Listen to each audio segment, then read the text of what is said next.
Hello, hello, everybody. Welcome back. I'm so excited. I've been looking forward to this time since we wrapped just yesterday. And so I'm excited to welcome you back or welcome you for the first time to the 2020 Education Trust Virtual Bootcamp, Education Equity in the COVID-19 Era. I'm Mariel Novas, and I am your hostess for this beautiful experience. I am also the Assistant Director of Partnerships and Engagement for Massachusetts with EdTrust, one half of the team there. And I will be guiding you today as I did yesterday and having fun with you. I hope you all had restful evenings. I recognize that 2 days of back-to-back, lots of screen time can be really challenging on the eyeballs. I might be switching into my blue light glasses at some point today. But a quick highlight from me from overnight, and please share highlights for you if you have any you'd like to share, was finally meeting my baby niece. She is 2 weeks old, and I hadn't had a chance to meet her yet. We're trying to be extra cautious, extra safe. But 2 weeks in, got my COVID test back negative and was able to just wrap her in all of my auntie love. And so I'm coming to you today with lots of good energy and a full heart so that we can have another amazing experience. While I am talking and resharing some of the tech tips shortly for those who did not join us yesterday, please share in the chat a little bit about yesterday for you. A quote that somebody said that has stuck with you, a thought that you're following up on, something that you heard that kind of had that sticky factor. And please share it with the rest of us. I know that in the Massachusetts time, we were nerding out about the sessions that each other went to and books that we're going to be reading. And so I'm sure that there's a lot more of that goodness that happened across the proverbial country for us. So let's pull up our just a few notes about the technology. Again, we are playing around in Hopin, which is a new virtual platform, at least for us. And I know that most of us are used to, at this point, navigating Zoom. And so want to make sure that we all feel equally comfortable with this platform. And so first and foremost, Hopin starts the sessions on time. And so we are striving to maintain an on-time schedule. We did pretty well yesterday. I'm really proud of us, really proud of me, because sometimes I start talking and get in my feelings and forget that time exists. And so we're doing super well, y'all. We encourage you, of course, to stay alive and stay excited on the chat. So please make sure that you are sharing your thoughts in the staged chat so that everyone can see it. And make note of the fact that there's that 10 to 15 second lag, both from when I speak and you hear me, and both from when you write something in the chat and I see it and others see it. And so that's just a little bit of Hopin awkwardness, but we roll with it. We are recording the event and we are recording the breakout sessions. I know that so many of us wish we could have been in all the rooms at the same time, but no worries, because we're all going to get the recordings very soon after the event. If you need any help, the best contact information for both EdTrust and Hopin are listed right there on your screen. They should also be in your agenda, in your participant agenda. And we also offered the numbers for our unbelievable, unreal IT team, who is just, I was sharing with Dalen yesterday, man, you're out here pulling triple time. So big shout out to Dalen, big shout out to Devon for holding us down in that department. And so their numbers are there if you ever need to contact them. We're going to just take a look ahead to what day 2 looks like. Today, y'all, is going to be phenomenal. We wrapped the day yesterday just super quickly with a really exciting trivia game, won by William Collins by a point. It was a very exciting trivia game. Your girl did not show up in her strongest suit, but I had a lot of fun. And so thank you for those of us who showed up. Today, as you can see, we're going to get right into it shortly with our first plenary. And then we're going to have time for our breakout sessions. We know that it can be really tempting to kind of hop in and hop out. but we really do hope that you all stay for the duration of the breakout sessions and our chats that are coming up for the rest of the day. As you can see, Congresswoman Ayanna Pressley will be joining us for a fireside chat. You might remember that I mentioned yesterday I grew up in Boston, so I am a member of her district, and so I'm over here a little weepy, a little excited to welcome the Congresswoman and to hear her insights. And that conversation will be facilitated by Dr. Lynn Jennings, who we met yesterday. We'll have some optional state time, and then we will close out our conference and our day with a closing plenary featuring our president and CEO, former Education Secretary John King. And so that is just going to be fantastic. To this day, every time I hear him speak, I learn something new and I feel a little bit more whole. So it's going to be just a really, really great day, y'all. And if we want to just to get you excited, if you want to click next, Dalen, we are thrilled to be able to welcome the Congresswoman at 2:30 p.m. So that's Eastern time. Want to make sure that you can mark that in case you do have to hop off, tend to a meeting or another to do. You know that we will be gathering back for that fireside chat at 2:30 p.m. Eastern. And then if you click one more, we will be able to hear from John at 4 p.m. Eastern time. So make note of those times so that you can be sure to be in the room and ready to go and ready to participate and listen with your full heart and full ears. Let me just go to the chat super quickly to see what's happening over here. Hello, Buffalo. It is a good day to be alive. I completely agree. This is so incredibly exciting. Hello, everybody. Yes, Nancy is brilliant, y'all. Shout out to Nancy Ducheneau. She is really something. Yes, Cynthia, that I think that quote stuck out to a lot of us, right? Or that sentiment rather. Make no mistake that education equity is on the ballot this year. This is just really, really exciting, everybody. Woo! Yes, welcome back, Jasmine. Michigan holding it down. Buenos dias, mi gente. If there are any of you out there from the West Coast, big shout out to you. We know it is 9 a.m. out there, and for some reason these days, that's just a really challenging time. So thank you for joining us. And so just wanted to show the chat a little bit of love. I see you, Washington State. I see you, West Coast. Maryland is back again. I love it. I would honestly just shout out states all day, but I'm sure you guys are here for the conference. Salvador, hey, California. That's the homie right there. Okay, let me stop being me. Okay, I am very, very excited to kick us off today, everybody, with a great discussion planned around the topic of the miseducation of race in America's classrooms.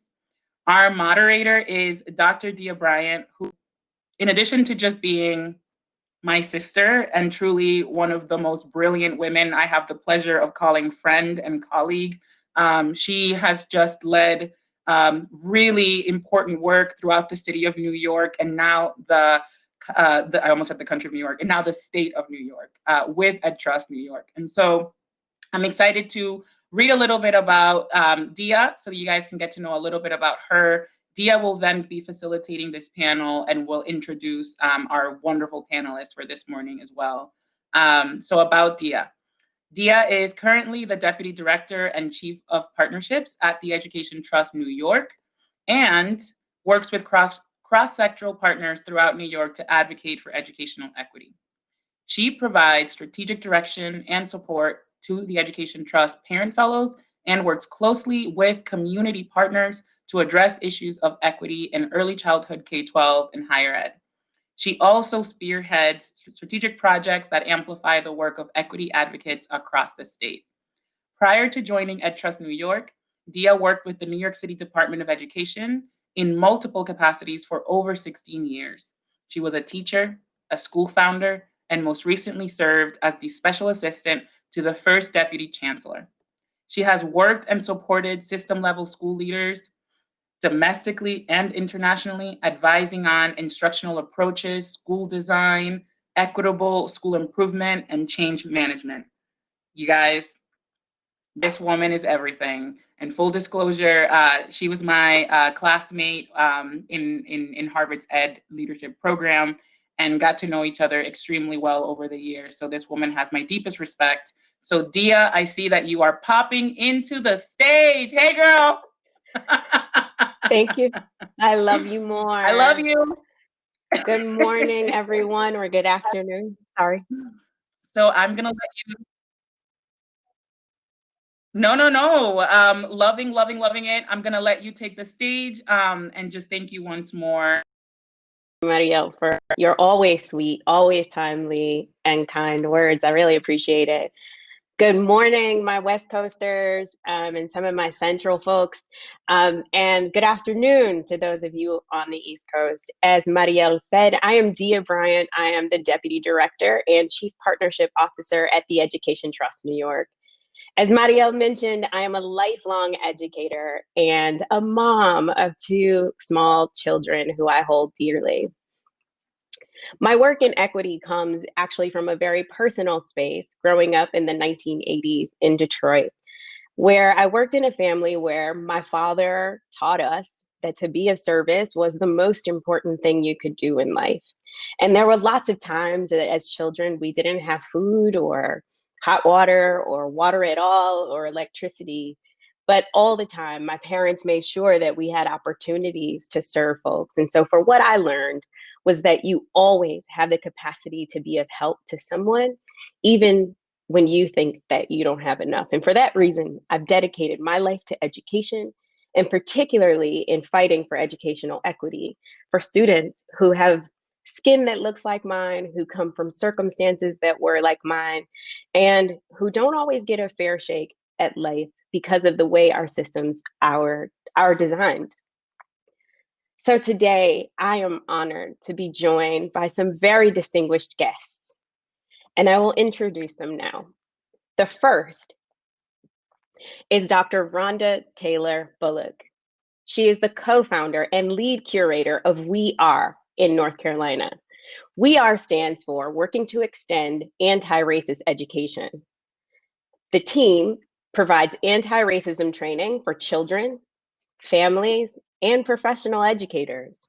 Dr. Taylor Bullock is a mother scholar, that's what she calls herself, and she uses critical race theory and critical whiteness studies to better understand how white children develop their own racial identities. Welcome, Dr. Taylor Bullock. Hi.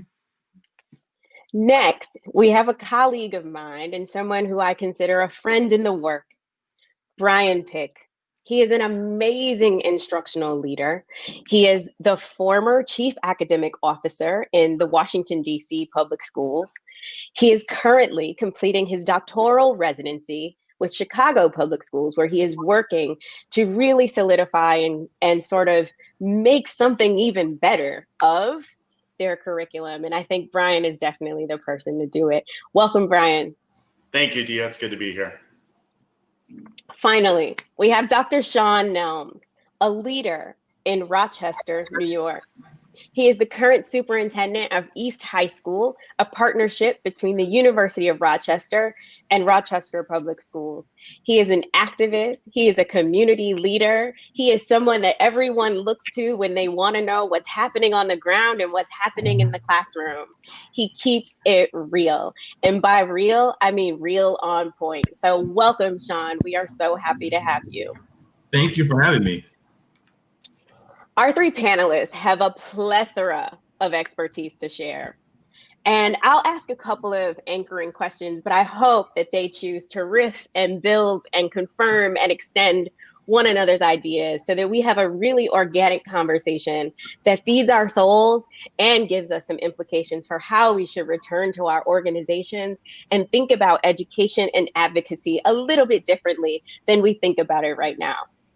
So let's go ahead and jump right in. Sean, Rochester has been in the news and the national spotlight quite a bit over the last couple of months. There's destroying of the Frederick Douglass statue. We then had a major shooting, mass shooting, amongst students at a social gathering.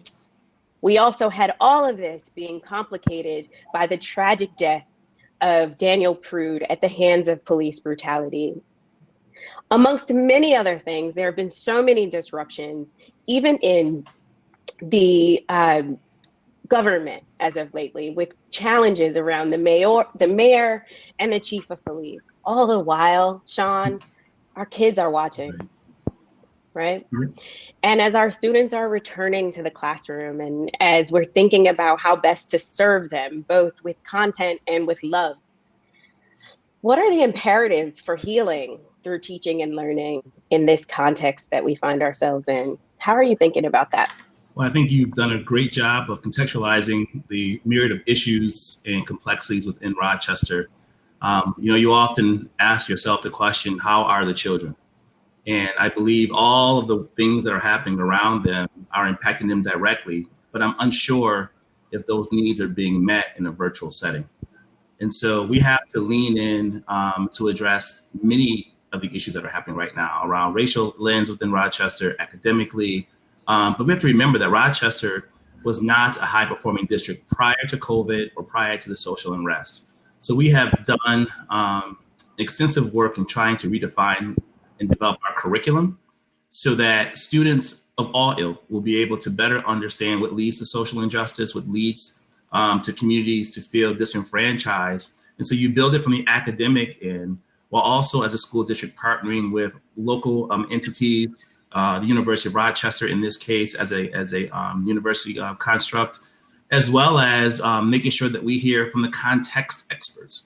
We often go to content experts, meaning schools and businesses, but we often disrespect and disregard the context experts. So really embracing that concept of nothing for us without us, and truly understanding who the community is and what they desire, and then rebuilding a community of support around those individuals, keeping the children at the center of those discussions. It's a big task, and I can talk about some details later, but we're really trying to make sure that we validate and value the context experts as much as we have done in the past. We're trying to value and honor those who promote themselves as a content experts. I love that. First of all, I'm obsessed with context. I think context matters, right? Like the values of a community, the aspirations of a community should all sort of be the launching point from which we even begin to think about content. And so I really appreciate you naming that. And it's definitely one of the central factors. Thank you. Brian, now, you know quite a bit about context, right? You understand the dynamics of urban context through your work, both in California and in the Washington, D.C. space. And now you're in Chicago, so you can understand sort of the small and at scale. How should we be thinking about curriculum choices at this time, right? Like texts, the discussions, Socratic seminars, objectives, learning objectives, and also maybe some social emotional objectives. What are we trying to do with our students? And really, I'm thinking if you could talk a little bit about the things that will endure past this moment, right? Things that will carry our students through a lifetime, not only academically, but as citizens in the world. I'd love to hear you chat a little bit about that. Very good. Thank you, Dia. Thanks for having me here. Thanks to the team of EdTrust for putting this important convening together. The fun fact is 14 years ago, I was an intern at EdTrust. In the summer of 2006, I have a great appreciation for your work. I will note that that summer, it was September of 2006, EdTrust put out a report called Yes, We Can, dispelling, telling the truths and dispelling the myths of race and education in America. So I know you've been in this work at EdTrust for a while, and it brings us to this moment now. You know, your question is kind of in context, which I love, kind of the context experts. We are in the context of really 3 simultaneous pandemic emergencies. Of course, the health emergency brought on by the coronavirus, the subsequent and related economic emergency that has emerged, and then finally the renewed focus on racial justice in the wake of George Floyd's death. And my entry point to those three topics is actually not a super original one. From a teaching and learning lens, it is the instructional core. It is the interaction of a teacher and a student in the presence of meaningful content. And I'll start, I think each of the legs of that stool have important levers for change and progress in this time. First, and always the student starting point. So what I am seeing is a renewed interest and surge and demand for opportunities for student voice, for engagement, for collective action, for choice. And in fact, you're seeing online petitions. You're seeing students show up at board meetings and demand a look at their opportunities, their engagement, what they are learning about, how they are going about learning about, and who their teachers are and what they bring to the classroom. You see petitions from New Jersey to Los Angeles. Even my hometown high school had student alumni come to the board and say, we demand change. So I think the student lever is a really key one at this time. The second brings us to content, and content does matter, what our students are learning. The curriculum in many ways is having a resurgence in the educational zeitgeist, but the curriculum demands a very critical eye, an eye that brings both mirrors and windows to students' experience, that provides a rich, rigorous, meaningful to that community and relevance there. So what I would do in DC is not the same as Chicago. You really need to know the community. I will note in DC, for instance, we work closely with Teaching Tolerance and Teaching for Change. And we looked and said, oh, we actually don't know our students well enough yet in our curriculum. For instance, our English language learners were not just English language learners. The vast majority were young folks coming from El Salvador. And we realized that our curriculum did not reflect the voice of Central American authors, for instance. Our Black students a large portion of them were recent immigrants from Eritrea and Ethiopia. So we wanted to make sure we had Eastern African lens on our curricular work. So that is the granular kind of discussions that I think curriculum and teaching and learning offices should be having with their communities and their partners. And then finally, of course, is just a great teacher. And I will take a great teacher any day over the very best curriculum. But for teachers, we really have to invest in professional learning opportunities to advance instructional practice, culturally responsive practices. And let's be honest, most teachers teach the way they were taught. So we have to create a culture in our systems of professional learning that changes that paradigm and that reality. I will pause there and turn it back to you. But lots more to say. Really fascinating topic. Always insightful, Brian. Love that you know the power of teachers, right? And the power of relevant and applicable professional learning. And that brings us to Dr. Rhonda Taylor Bullock, who that's her jam, right? Like that's what she does. So, of course, we want to hear all about how you work with your students and professionals about race, ethnicity, bias, and specifically sort of your anti-racist work. I imagine that over the last 6 or 7 months, there's been quite an uptick in demand as, you know, many Americans are trying to fill their own knowledge gaps and elevate themselves and trying to just wrap their minds around what's happening in the world. What are you noticing? What's most prominent? What are you working on? What do teachers need? What are they asking for? And how do you sort of imagine expanding and deepening sort of the surface level work? Yeah, so what we found is that there has been definitely this greater interest, sense of urgency, particularly since Officer Chauvin murdered George Floyd on camera. And so it has been like this boom, really. And on the one hand, it's like we appreciate that this movement is happening. We want to take advantage of it. And on the other hand, it's on the backs of Black bodies. And so that's an interesting space to hold. And so people are asking for anti-racist training specifically, right? In ways that they haven't done it before. Before it's been diversity and inclusion and creating inclusive spaces and But now it's like we want anti-racism training. And now people are much more willing to name things as white supremacy and then look at the intersection of white supremacy in educational settings specifically. So what we've seen is people who are wanting not just a one-time training, they want a series. And so oftentimes we are still though starting at entry level, doing implicit bias work, but also doing some introspective work, like helping educators think about their own race and identities and sit with conversations within themselves first before they even invite children or even push children into these spaces. And that's something that we recommend. And then we've been moving in and building up to understanding how racism is structural. It's more than just these individual connections. And part of that goes back to what Brian was talking about in the curriculum. As teachers are having a better understanding of who they are and then different structures and systems, we see that they're understanding that curriculum is a part of the system, right? And so helping them to understand that and helping them also to understand how they can be disruptive. This is a system that is within your control and help it, so to speak, right? Depending on context matters, right? But this is something that is within teachers' control and we can help them do. As it relates to children, right? We as an organization have an emphasis on helping children to develop healthy racial identities. And so what we do annually is host an anti-racism summer camp for kids in rising first through fifth grade.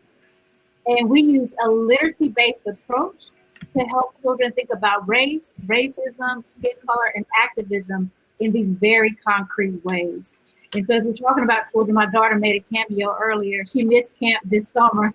And so we're hoping that as this upcoming summer, whether we're virtual or not, we have the capacity now and better understand how we can deliver this anti-racism curriculum virtually.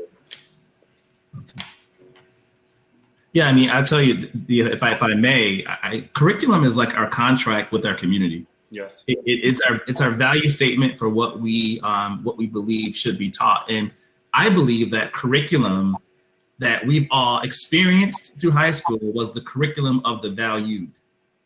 And it's an intentional effort to exclude someone from curriculum. It's a conscious decision to not include certain communities. And so when you look at value versus being devalued, what we're experiencing is that we have a lot of grown folks, adults, who experience this curriculum of the valued. And so they feel justified in pushing back when those who have been devalued historically are asking for their right place at the table. And so, and honestly, the table that they probably built.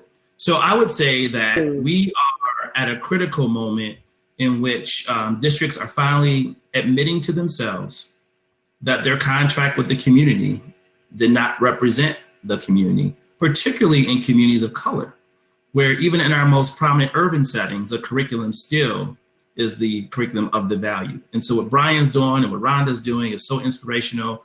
And I'm looking forward to studying their work also to improve what's happening in Rochester, what we should be doing nationally. And so when you have leaders who don't have context, making decisions for people who are not within their context, these divisions occur. And we're starting to see that on a national scale. Well, we've experienced that for a long time, but people nationally are starting to finally admit it and say, yeah, we do have to rethink what we're doing and our contract with our community.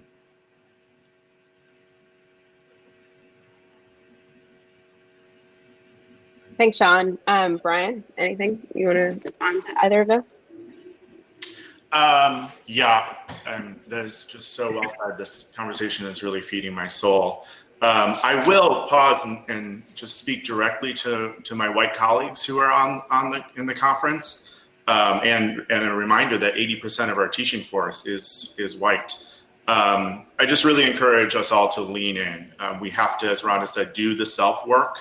We have to listen and learn, be curious, kind of do past learnings often, find ways to exercise allyship, demonstrate co-conspiratorship, and elevate Black voices. So I'm speaking directly to kind of my white colleagues to say this is our work to do as well. And then I'll speak to district leaders. You know, district leaders, Jonathan put in the chat that this takes courageous leadership at this time. And district and state leaders do have levers for change. In Chicago this summer, we put out the Say Their Names Toolkit, which was resources and protocols and materials to help adults have conversations, open, honest dialogue with other adults, with students, and students to have those conversations among themselves. After the Michael Brown murder and Ferguson protests, DC Public Schools put out a guide then, and it was one of the most downloaded guides on all of dc.gov, because there is a real interest for resources to support teachers right now. So district leaders step up, show that courageous leadership, fill that space as an education leader. Real, Brian, and just so important. Mm-hmm. So I never end a conversation with experts without asking what I think is the most magical question ever. It's the magic wand question. Now, I did try to sophisticate it because you guys are so brilliant. So here we go. I personally like to think of this very challenging moment that we're in as a catalyst for a movement that is ahead of us. And it is one that is not only critical in our lives right now, but it will be even more critical for our loved ones who are much younger than us, as they've watched how we've behaved, how we've performed, how we've tried to make change for them. And I think they will make some changes themselves. How can we think about sort of what their world will be like in the space using our lever of teaching and learning, right? So I want to know from you guys, what's your hope? What's giving you hope right now for how we sort of support our babies through this moment? And let's start with Rhonda. So I have so many hopes, right? In a time that feels, it's some days unsettling, you don't know where to go next, or what new surprise is going to be thrown at us. There's still a lot of hope in this space. And so one of the things that I'm hopeful about is that what we thought we couldn't do in education before, the window has been open for us to do. So I'm hopeful that all of the things, particularly those of us who believe in anti-racist training, anti-racist framework, that we will be able to take advantage of this moment and put out the things that we were told no about and go ahead and move them forward. It's really hard, or I'm finding it much more difficult in this moment for people to deny that this type of work is necessary, except for some people higher up political positions. But those of us who are on the ground doing the work, that we know that now is our time. Now is our time to keep pushing, to not give up, to ask for every single policy, procedure, textbook, curriculum shift, hiring of Black and brown educators, all of that. I'm hopeful that we can have these conversations on the table in the agendas when they weren't allowed to be there before. And that's what gives me hope. Gloria Ladson-Billings, she recently said that in education, we need a hard reset. And I believe that this is the moment where we can get that hard reset, center our most marginalized children and communities and their needs, and then give them what they've been asking for and what they deserve. And so I am hopeful in this moment that these things will happen, because we're already starting to see this happen in pockets. And now hopefully it will become much more systematic. And that's what I'm hopeful for, that those things that we, again, were told, no, can't happen, not the right voices, it's not the right time, baby step us in. No more baby steps. These are giant leaps. We're standing on the backs of our ancestors, and that we're going to do the work that needs to be done on behalf of our children. So that's what I'm hoping for. Love that, Rhonda. So good. Sorry. Let's go to Sean. Sean, what are you hopeful for? Yeah, and what I thought I was going to say after hearing Rhonda, I'm changing my mind. Sign me up for all that too. Like pick Brian. No, I'm really hopeful that people realize that this shift in focus and content and context is not for Black and brown or folks of color only, that this is for all children in all schools. And I'm proud of my colleagues here in Monroe County. We decided after the recent events in Rochester that we were going to, with the University of Rochester in the center that I direct, create curriculum that looks at the 1964 uprisings in Rochester, which was one of the first places to spark civil unrest, to now, and develop curriculum that focuses there, but does not ignore what happened prior to 1964, all the root causes that led to that. That curriculum will be taught in every single school in our county, 19 districts, and all the superintendents signed off. And so I'm hoping that more districts will, as Brian had said earlier, look at their local context, understand what's important locally, and then making sure that that information and that history is shared with all districts surrounding that urban setting. And so I'm proud of my colleagues here for doing that. And I'm proud for the University of Rochester and the Center for Urban Education Success for leading that work. And I'm looking forward to reporting out a year from now of its impact and how it's transformed kids in other suburban and rural communities that have no idea about the important contributions of folks of color within their own community. So I'm hopeful for that.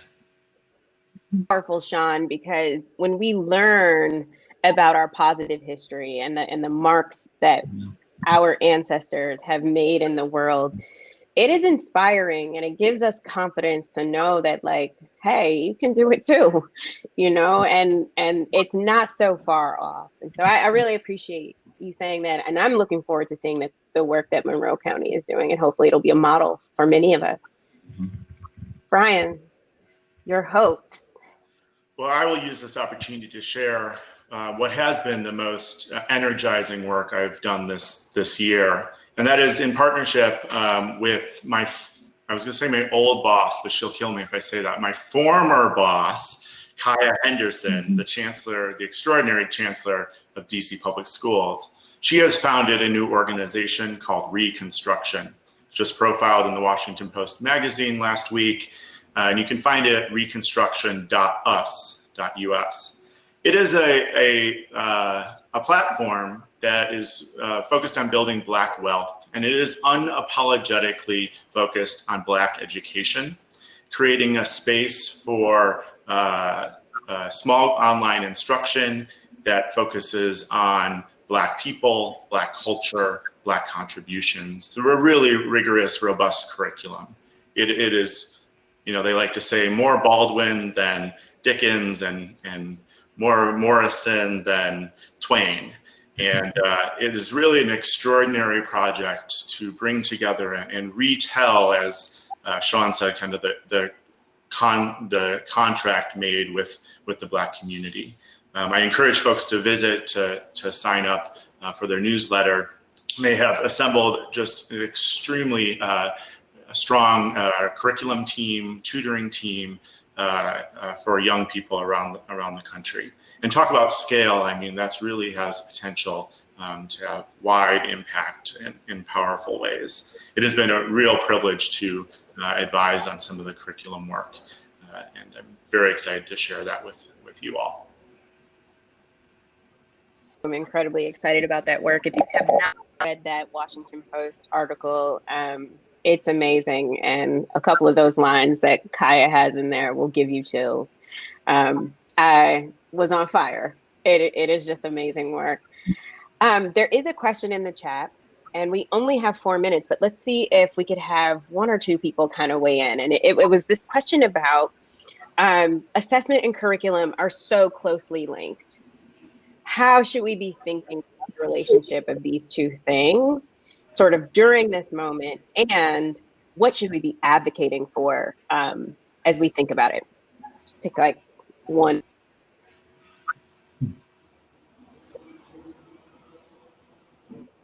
I think we should be thinking about the multiple ways that kids can demonstrate what they've learned, and shift away from this singular, standardized way of assessing what a child has learned. And this plays into, you know, the multiple intelligences of children, and also us as adults. And so there isn't just one way to assess or to demonstrate learning. And I think this time period right now allows us to see that, because standardized testing isn't really a thing right now, you know, because everybody's in very different home situations, or locations as they're zooming in and zooming out or WebExing in, however they're participating virtually. And you just can't, it's hard to assess everyone the same. And so I think we should just start thinking about what are the multiple ways that our students can demonstrate what they've learned. I will plus one on that, and I'll just note that this is absolutely a reset moment, I believe, for assessment regimes, as I like to call them, in urban districts. And I hope we emerge out of this with much smarter assessment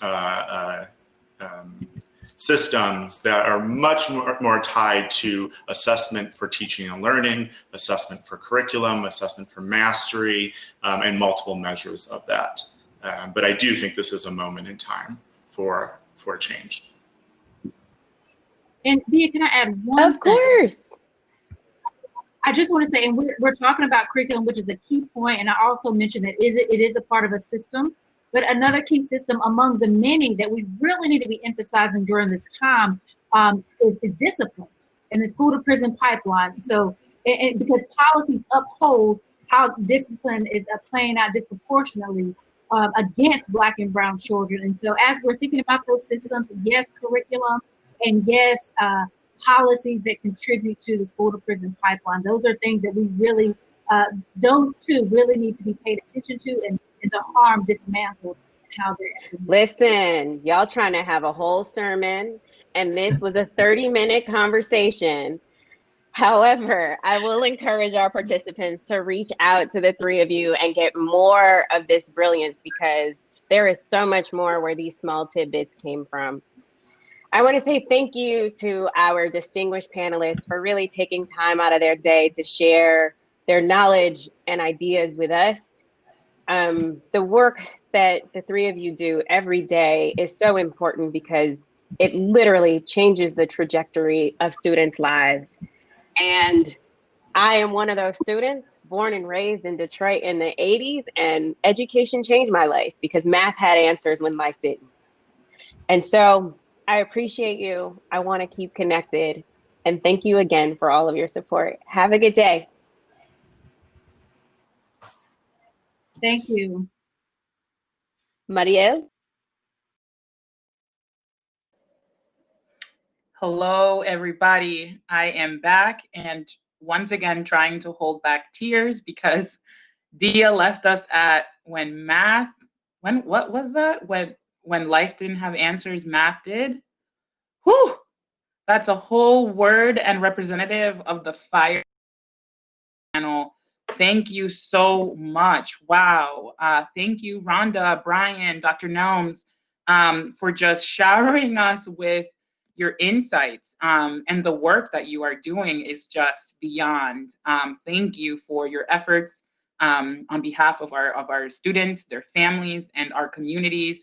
It's really, I just have all the chills right now.